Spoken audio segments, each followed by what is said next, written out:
If you've ever visited the Screaming Tunnel, please let me know in the comments and let me know what happened while you were there. If you can verify or not, I would love to hear. You'd think that right near one of the most famous natural wonders in the world, things would feel, well, safe, romantic, touristy even. Niagara Falls is a place of grandeur, postcard beauty, and honeymoon cliches. But just off the beaten path, hidden in the woods behind some rusting rail lines and a sleepy stretch of road, there's a place that locals whisper about. A place that never made it into the brochures.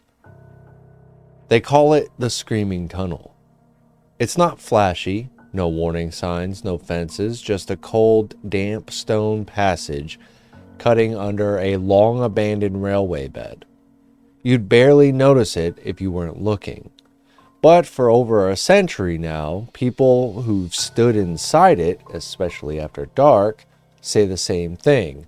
Light it wouldn't match near the tunnel wall, and you hear her scream. Not just any scream either. Not wind, not train echo. A scream that some say is unmistakably human and pained. A sound that doesn't belong there or anywhere. Tourists hear the legend and laugh. Locals know better. They'll tell you there's a reason the walls drip like sweat and the air turns still the second you step inside. A reason that the stories haven't faded, even though the girl they're all supposedly about might not have even existed. But then again, maybe she did. And if she didn't, why do so many people keep coming back just to listen for her voice? This is Cracked Relic, and today we're taking you into the shadowy history and twisted folklore behind the most haunted tunnel in Canada.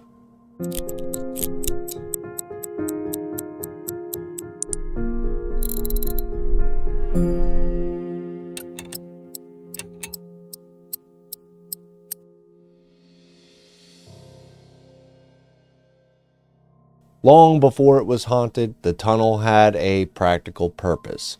The Screaming Tunnel was built in the early 1900s as part of a drainage system beneath what was the Grand Trunk Railway. It was meant to channel excess water from nearby farmland and prevent flooding. Think of it as a glorified culvert, but not for people, but for water, animals, and maybe the odd cart or farmhand moving beneath the tracks. Constructed from limestone bricks and measuring about 16 feet high and 125 feet long, it was sturdy and efficient. A little architectural afterthought tucked into the natural slope of the land. This wasn't just a trickle of water we're talking about. In the spring, snowmelt would turn creeks into torrents. The tunnel kept those sudden surges from washing out the railway or turning farmland into swamp. It was a simple piece of infrastructure, practical, unspectacular, and easy to ignore. Back then, nobody called it anything spooky. It was just a tunnel, a useful one. But as the Grand Trunk Railway gave way to rust and ruin, the tunnel outlived the very trains it was built to serve. The surrounding woods thickened, foot traffic vanished, and the tunnel stayed, cold, mossy, and nearly forgotten. Today it sits just off Warner Road between the village of St. David's and Niagara Escarpment, though not far from the bustling tourism of Niagara Falls. It might as well be a world away. Few streetlights, fewer signs, and a whole lot of silence. And silence, as history shows, is often the perfect soil for legends to grow. And sure enough, in the quiet isolation of this forgotten underpass, the stories began. There isn't just one story behind the Screaming Tunnel. There are many, and every version centers on a girl who burned to death. The most common version goes something like this. A young girl lived in a nearby farmhouse. Some say it stood just beyond the northern entrance to the tunnel. One night, the house caught fire. Some claim it was lightning, others say it was intentional. Either way, the girl fled the blaze, her clothes alight, and ran screaming into the tunnel. By the time she reached the middle, it was too late. Her small body collapsed to the floor in flames. The stone walls absorbed her final screams, and now, even decades later, they echo with the last terrible sound. Another version says her father set her on fire during a brutal custody dispute. She tried to escape but didn't make it far. The tunnel was where her body was found, charred and silent. There's even a darker telling, one where the girl wasn't running from a fire, she was assaulted, left to die, and then burned to destroy the evidence. A lesser-known version has her being chased through the woods by someone she knew, a neighbor or relative, before falling and being set ablaze right at the tunnel's threshold. Her screams, according to that story, were heard for miles. And some say she wasn't alone, that other girls had gone missing in the region in the early 20th century. The tunnel became the local boogeyman. Parents warning their kids not to play near it, not to go inside alone, and some even claim to see a girl's face reflected in puddles inside the tunnel long after the stories began. Whatever version you hear, the ending is always the same. She dies screaming. It's not just the story that keeps people talking. There's a ritual that's passed around in whispers and late night dares. It goes like this. Walk into the tunnel at night, bring a wooden match, not a lighter, not a flashlight, a real wooden match. Stand in the center where it's the coldest and darkest. Wait for the air to settle, then strike the match. If it stays lit, you're fine. But if it suddenly blows out for no reason, no wind, no breath, nothing at all, you'll hear it. The scream. Some say it's high and sharp, like a child in pain. Others say it's low and long, almost inhuman. A sound that vibrates in your chest more than your ears. The match always goes out, and the scream, well, that depends on whether you believe. There are those who say that if you try this 3 times and the match blows out each time, you're inviting something to follow you home. Whether that's superstition or something darker, few people are brave enough to test it the 4th time. So what's the truth? No official record has ever confirmed a girl burning to death in or near the tunnel. No police report, no obituary, no news clipping, just whispers.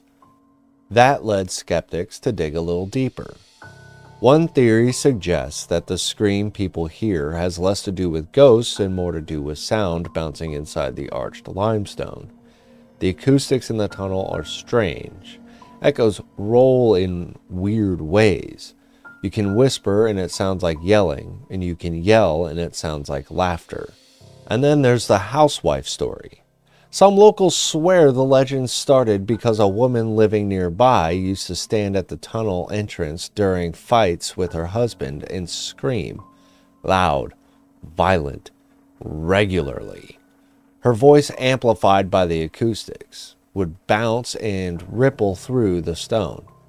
Over time, kids in the area stopped caring about who was screaming. They just started calling it the Screaming Tunnel.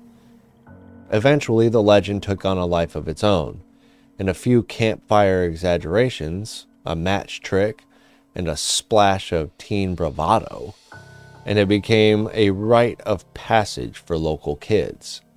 You haven't lived here until you've heard the scream, they'd say. Still, there's more to this than folklore. Some amateur historians have tried to track down land records and property maps, searching for signs of a burned farmhouse or missing persons case from the early 1900s. No smoking gun has been found, but oddly enough, there are gaps, missing deeds, unaccounted years in the local land registry near the tunnel site. Coincidence? Maybe. Or maybe something or someone was erased. And even if every version of the legend is wrong, even if the scream is nothing but echo and imagination, there's still something undeniably wrong about that place. It's damp. The walls sweat even on warm days. The wind doesn't move right. Your footsteps sound off. It's like the tunnel warps sound in space just enough to make you doubt your senses. More than a few ghost hunters have taken a crack at the Screaming Tunnel. EVPs have been recorded. Paranormal investigators report feelings of dread, pressure, and unease. One even claimed to see a shadow figure moving against the grain of the flashlight beam. Locals say dogs hesitate at the entrance, birds avoid flying near it, and even in the summer, the tunnel stays unnaturally cold. Some psychics believe the tunnel acts as a sort of spiritual conduit, a place where the veil between worlds thins just enough to let things pass through. Whether it's memory, trauma, or something far stranger, the tunnel becomes more than bricks and mortar, it becomes a threshold. You can dismiss that, sure, but you can't deny the sheer volume of people who've said they heard something in there. It might not be a ghost, it might not be a girl, but it's not nothing. And maybe that's what makes the tunnel so powerful. It's a blank slate, a mystery you walk into, a place where your own fears fill in the gaps.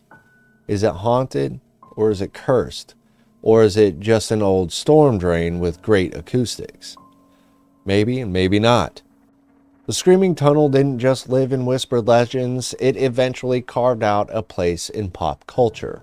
In 1983, director David Cronenberg used the tunnel as a filming location for his adaptation of Stephen King's The Dead Zone. It was a fleeting scene, but for horror fans who recognized the setting, it added another layer of real-world eeriness to the story. Since then, the tunnel has made scattered appearances in paranormal documentaries and indie ghost hunting series. YouTubers have walked its length with night vision cameras, breath visible in the air waiting for a scream. TikTokers try the match trick in 15-second loops, daring the algorithm and whatever might be hiding in the dark. It's become a fixture in ghost tour circles and local lore compilations, ranking high on lists like Ontario's Most Haunted and Top 10 Creepiest Places in Canada. But with every share, every retelling, and every video uploaded in grainy black and white, the tunnel's story changes just a little. The legend grows, not because of what's proven, but because of what's felt. And that's the power of a place like the Screaming Tunnel. It doesn't need facts to survive. It doesn't need facts to thrive. It just needs you to stand there in the dark and wonder if the stories are true.